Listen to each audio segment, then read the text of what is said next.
What if every woman knew that her goal is not just to take up less space? I think we were really trying to do something that, especially kind of at that time, was relatively unique, right? DEXA was just not accessible, period, but certainly not for a price point under $100. Some of them be crying when they got their results, and I would cry with them. I'm like literally tearing up thinking about it, just like because it was so meaningful to them. Then about 84% of the people coming off of the van would be like looking at the results in horror, right? And then they look up and there's the gym. They're like, I'm gonna use that more.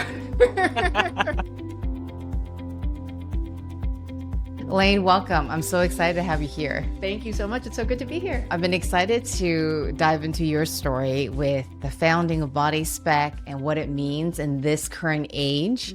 I think it's more relevant than ever with GLP-1s and even more with the awareness on fitness and wellness. So maybe we can start there, like your founding story and what led to the birthing and the origin of BodySpec. Sure. So one thing that's a little bit unique about BodySpec, we are about 12 years old, right?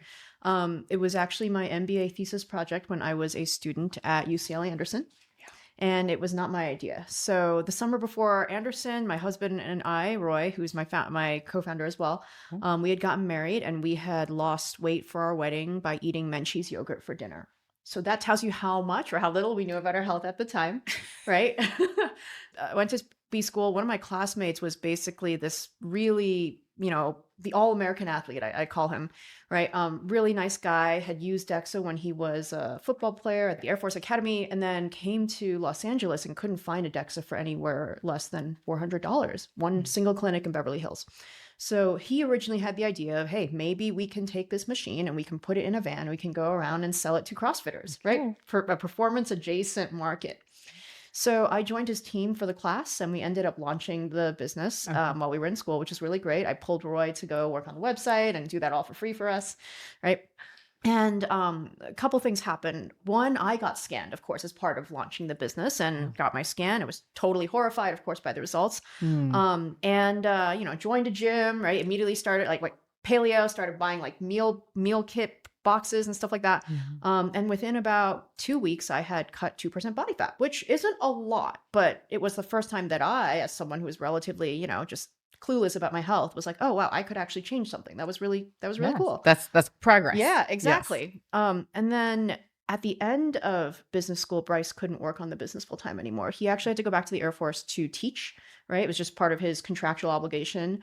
And so Roy and I sort of ended up with the business. But by that time, some interesting things had happened. Some of our classmates had been our guinea pigs. And of course, they all went on to real MBA jobs, right? Google, LinkedIn, locate places like that. Yeah. And they were just like, hey, we have some on-site services, some vans and things like that. But we don't have anything like this. So why don't you try bringing it on? Our first corporate partner was Blizzard Entertainment. They're known for making World of Warcraft. Right? Interesting. So they're not performance adjacent necessarily. They're wonderful people, but not exactly who we had thought would be our target market. But we came on and they sold us out within 30 minutes. And then they were like, you need to come back every month. You're coming back. We're like, okay, well, that was really fun. And the same thing kept happening at Google, right? Sold out 3 days of scans in about an hour. Then someone from LinkedIn snuck across the street in NorCal to the Google truck and was like, don't tell anybody I'm here, but you need to come to my workplace too. Wow. And the company just continued to grow that way from pure organic referrals. And I think we were really trying to do something that, especially kind of at that time, was relatively unique, right? DEXA was just not accessible, period, but certainly not for a price point under $100. So I think that as people started using the scan, as they began seeing it on site at work and, trying it out and realizing, oh, this data is actually really, really important and really cool, they began referring their friends, they began referring their gyms and their trainers, and then they also began referring their workplaces. So we're super lucky that the company really has its roots and even now in just like, very solid, loyal customers. There's so much I want to unpack there. That was so good. So you had mentioned weight loss, but how did you and Roy land on scanning your body? Because back then, those ahead of the curve in terms of more mainstream awareness. Right. So how did you come to this understanding and nailing on, okay, well, we need to do a DEXA scan for a body to understand the composition? We did not necessarily have that intuition very naturally at first, Okay. right? And so I think at the time I think we had like Fitbit, right? So people were Yes, starting to exactly. get Yes. into step tracking. And I think there was like, oh yeah, there's this like glimmers of like the quantified self movement, which like now has morphed into something very mainstream, I think. Yes. But I really, and to be honest, we went out and tried to pitch investors as early as, 2015 or so. Hmm. Just kind of getting in front of some angel groups and being like, hey, like, we have customers. What do you guys think? And the word that everyone kept using was niche. Right. This is Mm. always going to be niche. Our branding didn't help at the time. Okay. It was very Okay. like, gym supplement kind of like saturated colors. Right. But I don't think people, I don't think we were convincing. I don't think people were convinced, or at least mainstream investors at the time were convinced that this is something that I think everybody would eventually want to do. They're like, this looks like something that athletes want to do. Right. Ah, that makes sense. So I Okay. think, that's why we were basically rejected by Yes. that. Yes. And Okay. so we're Got it. like, okay, so that's fine. We have customers, right? At least we Yes. have customers. So we're just going to bootstrap and we're just going to Ah, keep okay. going and see where it takes us. And we did that for a decade. First off, that's incredible conviction and commitment, I think, to the vision. How were you able to keep the pricing so competitive? Is it because you were mobile first? Hmm. Yeah, yeah. Being mobile is really part of it. And Okay. I'll be completely honest, mobile operations are a pain in the butt, right? I In a believe lot that. of a lot of ways. So not only do you have the pure like automobile aspect of like driving and like, tire blowouts and gas and all that stuff, you also have a medical grade machine that you're in there shaking a couple hours a day. Like honestly, right? Yes. A lot of what we've kind of worked on over time is really operationally, how do we ensure that the machines are always performing well, that they're kind of measuring in the range that we expect them, that they're always calibrated, all that stuff, right? But the reason why we were able to keep the price low and still grow kind of despite that was because mobile operations also unlock a lot of possibilities for us. Mm. So specifically, when our vans would go on site to call it like a Google gym or something, we'd Okay. park right outside the Google gym. And what would happen is that Google would then blast their campus, letting people know that we were there, right? And that's free marketing for us. Sure. But then about 84% of the people coming off of the van would be like looking at the results in horror, right? And then they look up and there's the gym. They're like, I'm gonna use that more. So I think we really had a hand with, big companies, a lot of gyms kind of doing competitions and things like that, Mhm. where the value of the data to the end user became so compelling and apparent. And of course, to Google, it's just like, well, we're not paying this truck anything. We're coding off a spot for them and sending an email, Sure. right? But we're seeing our employees just engage with this and just leave incredible reviews and like what this meant to them and how they were able to use the data, that it was worth it to continue to bring us on, but also to roll us out to like 15 other campuses. Right. Incredible. So yeah, Wow. $0 CAC in many ways, right? Just Yes. from having the ability to do the vans and of course going from different places to different places to be able to get customers that, were still really devoted to the service, but maybe lived in a location that like necessarily couldn't have us out all the time or necessarily wouldn't support a storefront. Mm, So I love that. So you tapped into tech companies, which were also that's so well paired because mhm. they're offering so many perks and they Yes. want their At the employees time they to were. be, yes, exactly. Back then, Yeah. perks were impressive. They wanted their employees to stay on campus. So that makes so Mhm. much sense. And how did you get into that first Google? I mean, you had shared briefly about LinkedIn coming across the street, Yeah. and I can even picture that. Mhm.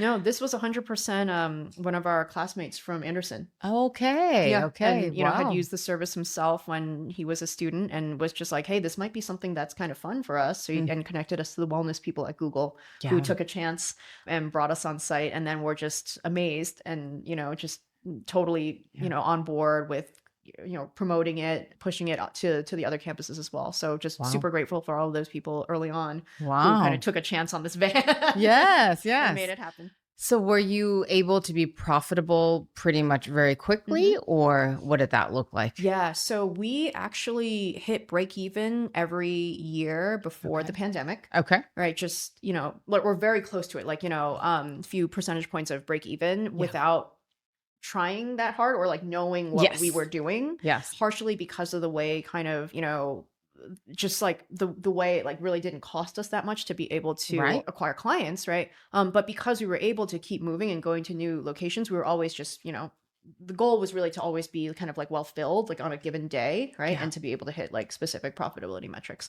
Afterwards, right? The pandemic was hard, I think, for Yes. great for Yes. some businesses, really, really tough for others, right? And then I think we kind of came out of the pandemic with a renewed kind of mindset and approach to Mm. the company to scaling. I feel like, pre-pandemic, it was much more of a, I don't know, it felt like it was like initially a small business that Mm. sort of grew up over the Hmm. course of time and began to, became a startup as soon as we realized like, how do we scale this? There's all this stuff that we have to invest in. Yeah. And then we grew a lot faster Yeah. afterwards. So So, okay, great. So now I've got more to unpack there. So pre-pandemic, Mhm. bootstrapped, organic, Yeah. and you rolled it out to how many locations would you Oh say? my God.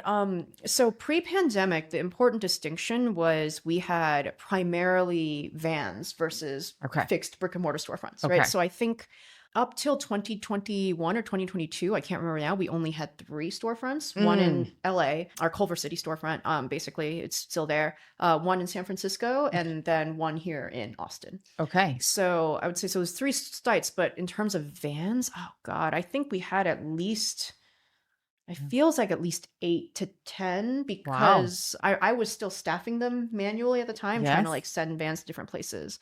Nowadays, though, I lose track. It's about 22 vans, and I think we're closing on 20 physical locations. Wow. And hundreds So of thousands of scans later. yes, yeah, I Like, think we've definitely done over 600,000. wow. That's So. impressive. So post-pandemic, is that when you started to go into raising funding or what was the shift Yeah, there? Yes. so this was kind of interesting. Between 2016 and 2019, I would say we had no end of demand, especially from San Francisco, right? Okay. But we could not grow. Ah. And part of this is because there's in every single state, there are specific regulations that dictate the licensure requirements of the technicians, right? In California, where we had, where we started and which was our biggest market, they were, let's say not like the most onerous, but they were onerous enough that it kept us from being easily able to hire techs and then retain them. Partially because at one point there was only a single school that did the licensure class, and that school accepted, I think it was like 10 students a quarter. Oh my Yeah, goodness. and so we're competing Wow. against like health systems and like everybody else, Yes. universities trying to send people to this class, right? So we could not figure out for, those years why our headcount had stagnated, right? We were roughly 35 people. I would say like revenue was still growing, but like by slightly less every year. And then we're just like very clearly, okay, this is the problem, right? We can't figure it out. What it ended up being was actually culture. Interesting. Yeah, Okay. no one starts a company and is like, I'm going to build a company with a bad culture, right? Like that's not the goal. Or you're, Yeah, you're or just the not intent. thinking about culture. Exactly, right? And of course, we were trying to hire people that were great at their jobs, great with clients, because if you think about it, like the fundamental point of this technician is they're here to scan people and tell them how fat they are. Right? You have to be of like a certain EQ to be able to like be liked while Yes. doing that job. And I think we were Absolutely. actually still doing a great job that way. We were hiring people that were like great at being with customers.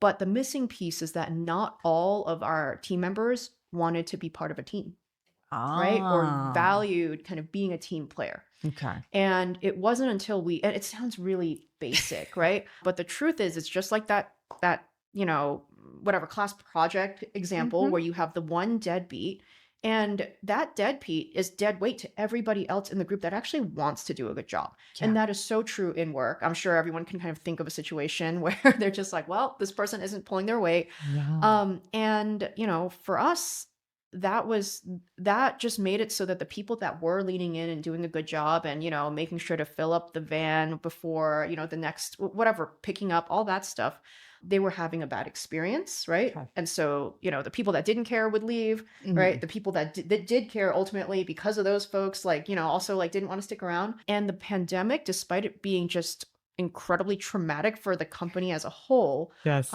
ended up being our chance to fix all of that, Ah, because it allowed okay. us to completely rewrite the way that we wanted culture done, right? Mhm. And people ended up opting out on their own if they didn't want to stick around and kind of be Sure. part of that team. Okay. Right. Yeah. So it was, Wow. and they had a good excuse to, because, like Yes, everything was exactly. crazy, like, Exactly. remote work, what's going on? And it was incredible. So since then, like now I just asked, like literally yesterday, I was like, how many people do we have? We have like, I think 113. And I think by next week, it's going to be about 120 because we have another big group coming on. Incredible. But yeah, it Yes. was a culture thing. And I'm curious so when did it start to shift where DEXA scans became more widely understood Mm-hmm. and also understanding competitors entering into the market Yeah. and then you maintaining and in BodySpec maintaining their value prop? Yeah. I've got so many questions for you. We could be here all day and Yes. talk about it. Yeah. So early on, I think there just wasn't very much access, right? And even Yeah. nowadays, there's not that many DEXA competitors that are sort of like, under one brand or sort of, Sure. unified. We all kind of grew slowly. Yes. Okay. Okay. Right. And so I remember there were just waves of like kind of popular, where DEXA would kind of like move into popular consciousness. At first it was biohacking, right? And some of like Yes. Dave Asprey, like bulletproof conferences, and Yes. bulletproof coffee was really big. Yes. And then, oh God, what happened after that? Tim Ferriss, 4 Hour Body, right? Everyone's doing Yes. kettlebell swings for a Yes. while. And that was pre-pandemic. But I would say through the pandemic and then post-pandemic, it was obviously, recently it's been about GLP-1s. Yes. Right. And then even more recently, it's been about, amazingly, women's health, right? So needed. Perimenopause. Yes. Menopause. Yes. Like finally people kind of saying these words in like, like a mainstream way. Yeah. And then, and of course, longevity. Right. So we're seeing just like all these phases, but I don't know. I think we got really lucky because DEXA is gold standard modality, right? DEXA is used clinically, Yeah. right? It's something that people kind of understand is like, hey, this is in very many ways just really good stuff. This is high quality measurement, right? Yes. This isn't woo, this is like, science backed and all that stuff. Mm. And it's really about how do we kind of like shift this technology towards new areas that we think are more mainstream, and that where people can like, when they access this data, just like blood work or Yes. CGMs can be really used in like a fantastic feedback loop for your daily life. Right. So when did you have to start marketing beyond the organic efforts, beyond your partnerships for that first 10 years? Yes, I'm curious like what that timeline looked like. Yeah. And then how that factored into your KPIs or a success metric. Yeah. So I know. That's like so pre-pandemic, I would say we, and this is probably true of a lot of like smaller businesses when you start out and you don't necessarily have and so like industry knowledge of like how to think about marketing. Yes. We actually did not know how to measure like, like certain KPIs for client acquisition and stuff until post-pandemic. Okay. Right. So we were just looking at, before that it was like, okay, appointment filled, number of events, like, yeah, to some degree, number of customers, right? Sure. But also data was a little bit harder to get. Right. Right. So That's we fair. had one engineer, right? That was my husband, Okay. with any access to our database Mm. and the ability to even pull like new versus returning customers, right? Short of going on the website, looking at all the appointments and counting, Yes. right? Yes. Was actually really hard. Okay. Right. So afterwards, that changed in a number of ways. Like we started implementing, we had Tableau for a while. Now everything is hooked up to MCP and anyone can use natural language to like query it, and we can like pull this stuff immediately, which is amazing. Yes. But I would say, so there's like a kind of, evolving understanding of like what our KPIs would be. Now we have dashboards that kind of are looking at CAC and ROAS for like every campaign, and it's very, and per region, like, it's very, very, sophisticated comparatively. We did not start doing any type of digital marketing until I would say 2022 was when we started. Yeah, I think, okay, we had like a couple $1,000s in Google AdWords. Sure. Like, Yes. But aside from that, like there was, and then, funny enough, the Google friend that, had led us to Google was on the AdWords team. And then he was like, you guys should be like spending more. And we're like, no, like we don't need to do that. Like, don't worry about that. We You have had other an problems. in. Right. Anyway, in 2022, we brought on a fantastic team member who started kind of running those campaigns for us. We started thinking about other channels, right? Yes. Finally got onto Facebook, Instagram ads. Wow. Nowadays, everyone is like, oh yeah, I saw your ad. I'm like, Nice. yeah. Wow. That's great But growth. yeah, it was really relatively recent that Yeah. we began actually both measuring and also thinking about it. I'll say the one other thing that was really important for us, people are always talking about influencer marketing Yes. and that type of strategy. For us, if you're a regional business, it's not really worth it to invest in the same type of influencer strategy because, you know, if you have somebody come on and like talk about your product, but then what, 70% of the US can't access it because Right. you're not in those cities, it's just like, you know, this is not an efficient way to spend your time or your That makes dollars, so much right? sense. So we Yes. put that off for a very, very long time. Okay. And I would say it was really until this year, now we're in 10 cities, right? So beginning to get more national, Yes. that we're like, okay, maybe the way that we're thinking about this has to shift a little bit. Yes. Yes. 10 cities. Wow. Yeah. How long or how frequent is a user once they get the first scan? Are they coming back and repeating? Are they pretty diligent about once a month, or what does that look Yeah, like? yeah. I would say on average, it's roughly 3 times a year, right? Okay. Because roughly once a quarter, but people really like to skip Q4. Okay. I wonder why. And then they come back in January. Okay. Got So, it. Got it. yeah. Yes. And many of our users, I would say the majority are repeating, right? Of the I ones was that we going to acquire. ask. Yeah. Yes. So, yes. which is great. And we see them for quite a while, right? Wow. But the way we think about it, we actually are selling DEXA credits that you can exchange for an appointment. Right? Just like Audible credits, I suppose you can exchange it for a book, right? We do see people kind of, you know, playing around with like, okay, there's this period of time where I might scan every month for a little bit. And then I'm kind of like, okay, I'm done for a little bit and I come back later. Right. So it's not like we have, there are obviously a lot of people that are kind of, you know, very, very regular, but we also have the flexibility of whatever it is, like, you know, in your life where you actually need more of that tracking, right? Yeah. They can choose to use it that way and then save it for other times. And so what percentage of users or first-time customers, first-time scanners who are coming through end up doing at least one repeat scan? Over 55. That's impressive. Yeah. Wow.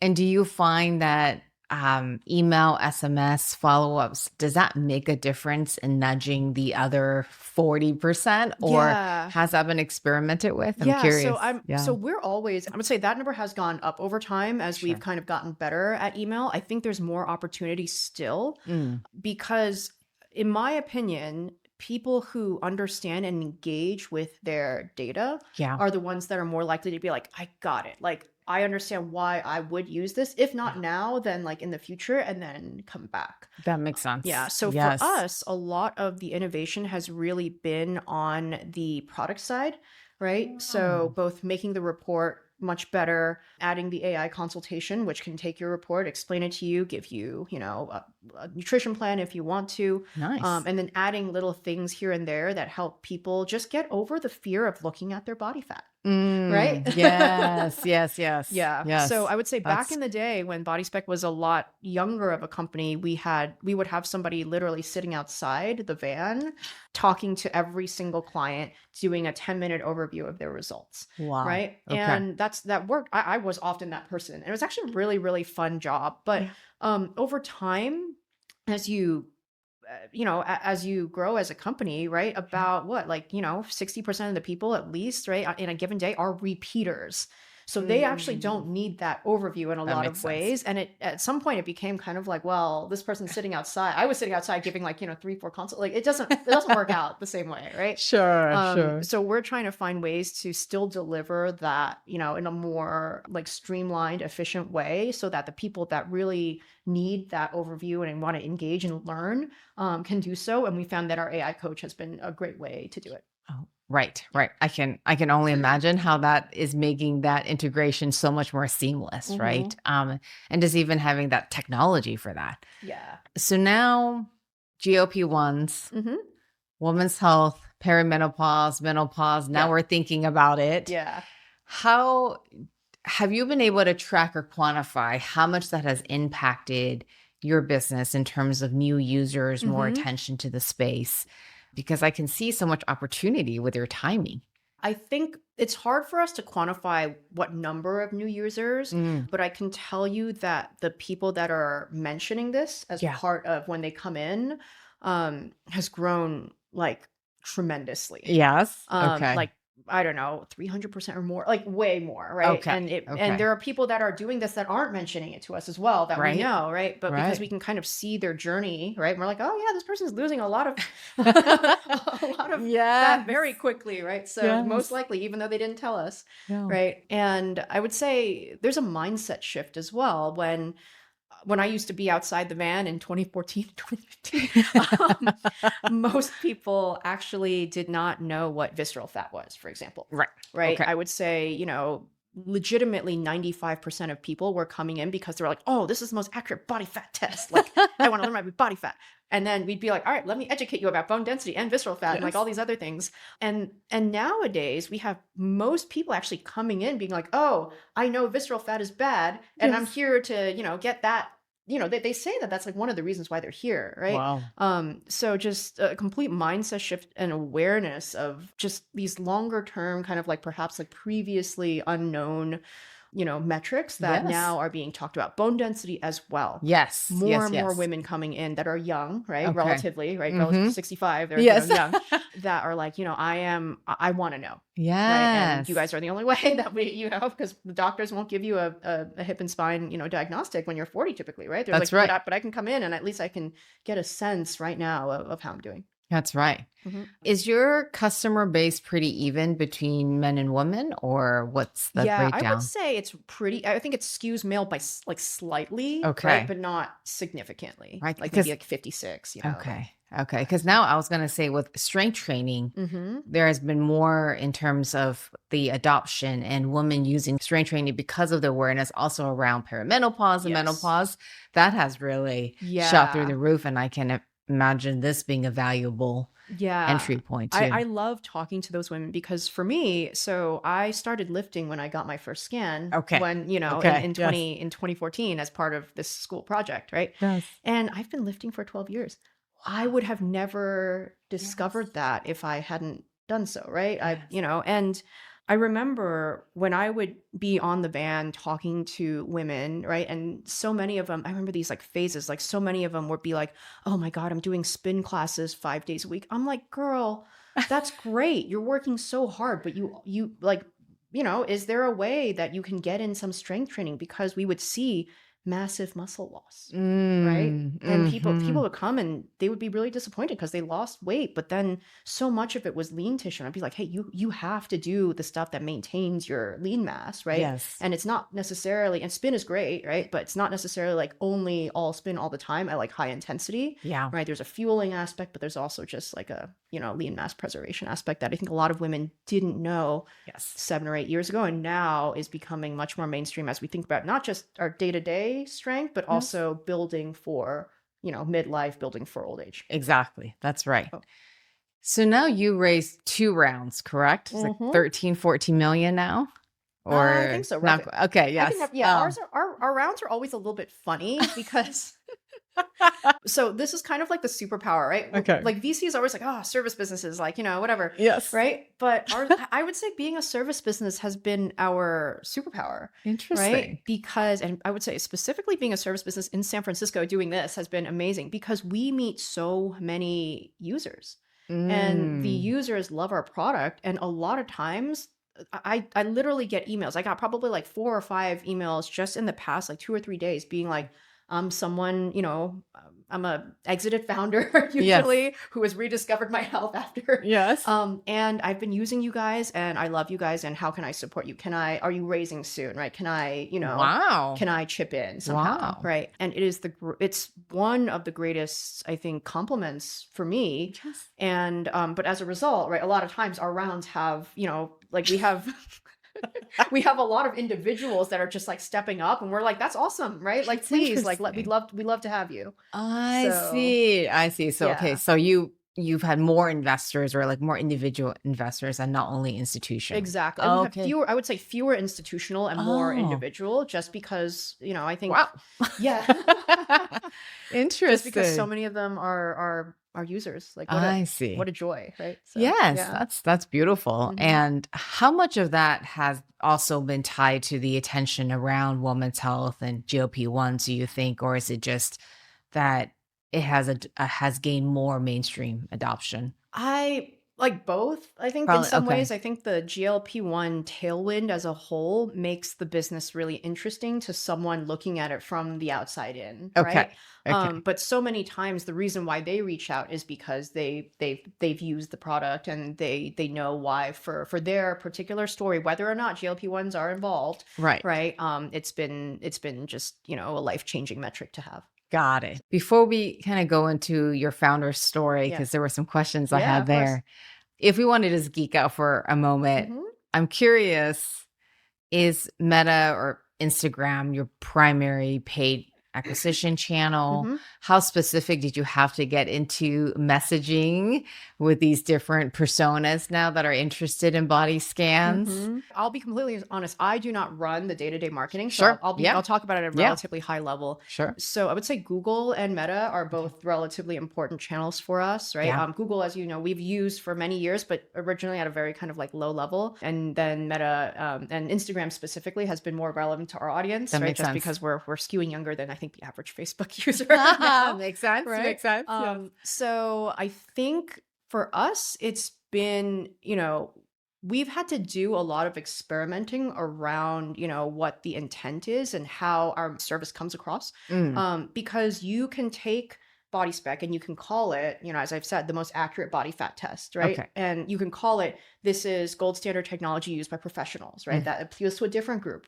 You can call it, I don't know, like when I think of myself and how I've used it over time, especially postpartum, yeah. right? As a woman, I'm Yes. like, this is a way that I make sure that I'm building and investing in my own health for the sake of my family, right? And this Mm, is kind of my check-in, right? So there's a lot yes. of different ways to sort of describe and market what this scan really means because the scan really is that can be that applicable to that many people, Right. right? And I forgot about postpartum. Oh Mm-hmm. my goodness. How did I Yeah. forget? Yes.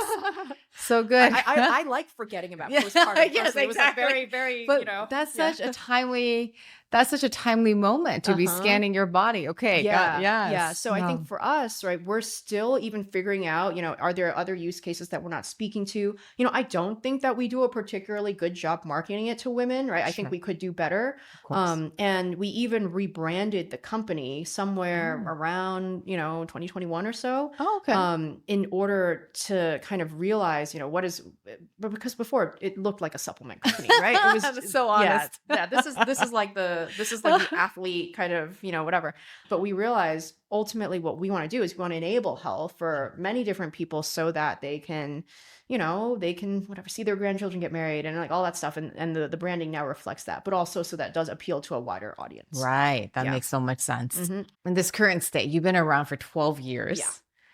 The landscape has shifted Hmm. dramatically, both from an awareness standpoint. And you had alluded to this in terms of being a unified brand with offering DEXA scans. Hmm. What's your edge, or how are you continuing to maintain your edge in I'll just say increasingly competitive space or Yeah, landscape? Yeah. absolutely. So for us, there are a couple of pretty unique things about us besides just the price, Okay, right? great. I think we're known for being the cheapest DEXA, right? But that's just, I would say that's like almost like a symptom of sort of all the stuff that we've invested in under the hood that we can run. We can run profitably and very, very well and incredibly good unit economics at that price, Okay. because we've kind of scaffolded the service with technology, right? With all of this, with AI, right? With Mm, all of this stuff that enables really high quality, consistent experiences that can, you know, operate at high throughput, right? okay.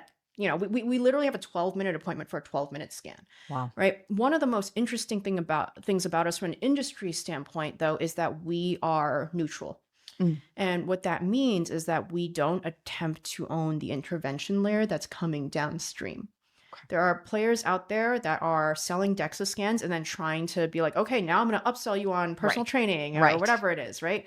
We're not really interested in doing that. We have Oh, a commitment to making, I'd say, like gold standard testing and technology, okay. something that is consumer friendly, right? Mm, And originally it was really kind of like, how do we reimagine medical imaging as a consumer experience? How do we build like right. a branded consumer experience where, those types of procedures don't suck, right?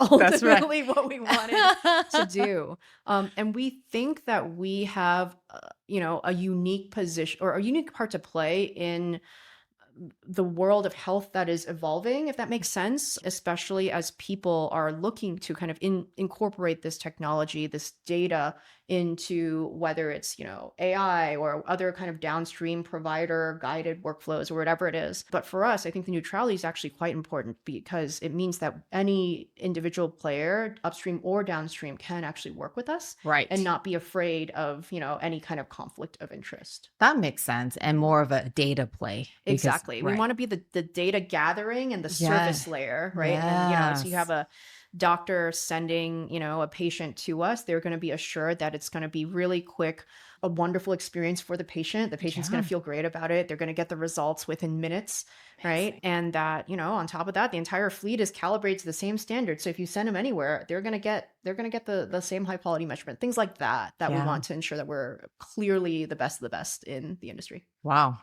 Okay, before we talk about your vision and what's next, Mhm. there was a couple of things on the founder side. So Yeah. you work with your husband. Yes. Very, very curious about that dynamic. And Uh-huh. also, like what gave you the conviction, do you think, that, starting this from your own personal experience to build this company, bootstrap for 10 years, Mhm.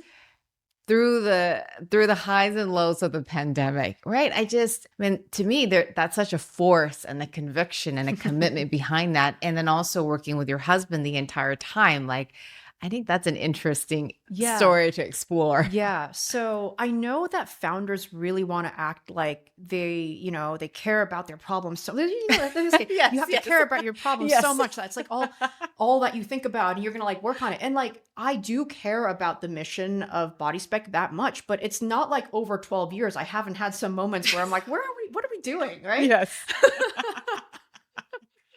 Right. I would say especially in that 2016 to 2019 time where Mm, I'm just like, why can't we figure this out? Like, right. like whatever. It's like people want this product. Like, how come we can't keep these techs? Like, what's going on? Yeah. And and we'd be working the events when a tech would call or like, resign all of a sudden Yes. before New Year's, and we'd be, driving the vans and stuff. And we're like, how do we get out of this? Right. So I think the conviction is just like, you can't assume that that conviction is there 100% of the time Sure. because it does get hard, right? Sometimes you're going to ask like, I haven't figured this out. I think honestly though, so working with my husband has been a big part of both sides, Okay. right? To the extent that arguments about the company have like contributed to like domestic marital like strife, right? So honest. Which, which it has, right? Like we don't always agree on the same thing. Of course. Um, that made it, at times even more like, oh, like it would sometimes in 2016, I was like, it's probably better for our marriage, maybe if we don't continue. Sure. But what I kept coming back to, and what I believe is really true for founders, and I think, people say this a lot. I had the experience of working in the vans for like almost a year straight. Okay. Right. I would take the van from whatever it was, some pier in San Francisco. I can't remember the number. We would drive it. I would drive it down to Google or drive wherever it was in the South Bay. It'd be like a 2-hour drive. Yes. I would scan all the people that day. I would talk to all of them and drive it back. And that would be a long, long day because we've been stuck in traffic both ways. Right. Of course. But because I did that for so much time, so many months, like almost a year, I realized that people would really, really miss us.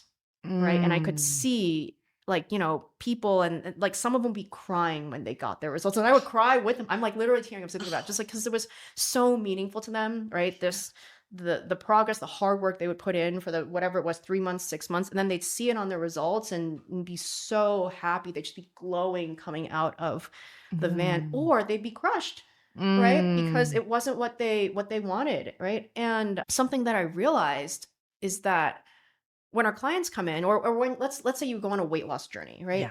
Everyone's going to notice when you lose 20 pounds, right? Everyone's Yes. going to notice when you lose 50 pounds. Yeah. No one notices the first 5, but that's the Mm, hardest time. that's right. Right. That's And right. one of the reasons I realized that, people really love our techs and their services because we're there for them and we're like validating them in that vacuum of support and that the first few, couple Oh. weeks or months before it all kind of shows up. Mm, And that's really meaningful because, you're working hard and kind of no one really sees it or understands. Like your coworkers don't know how much, you're meal prepping or like yes, sticking to yes. macros or whatever, Right. or starting strength training, right?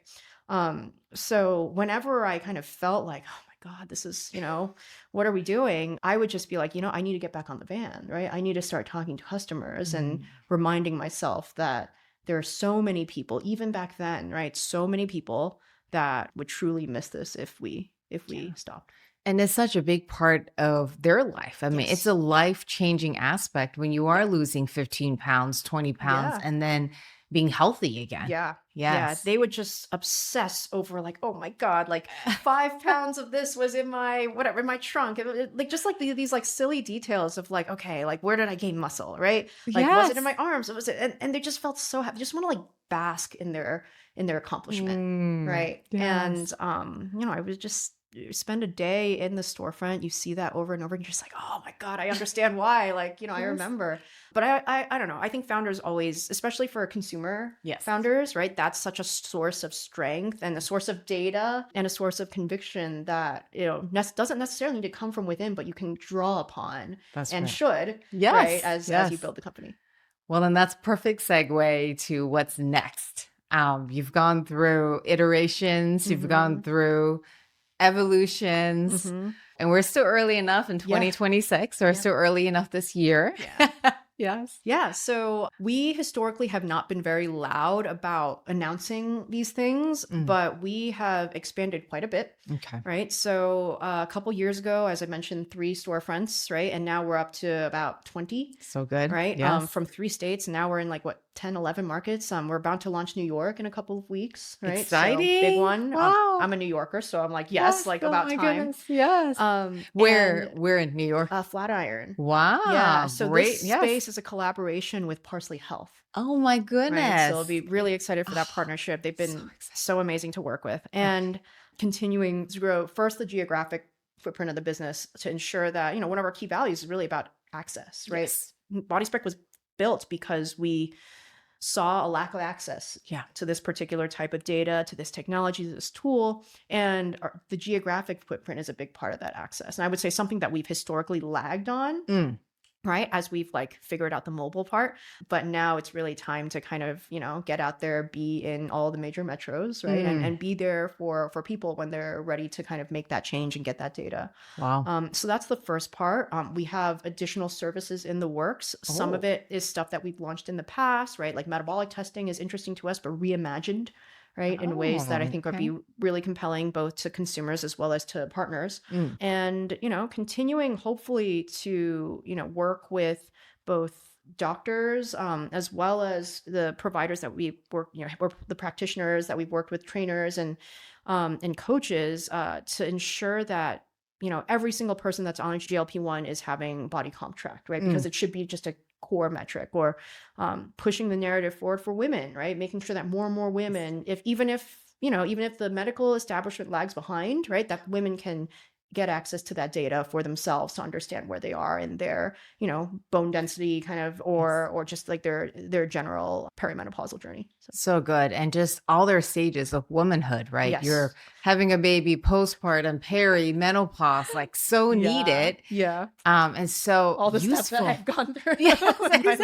over the past 12 years. Oh So my goodness. yeah. And what I really appreciate in this message also is helping others have the courage to look at their body composition, Hmm.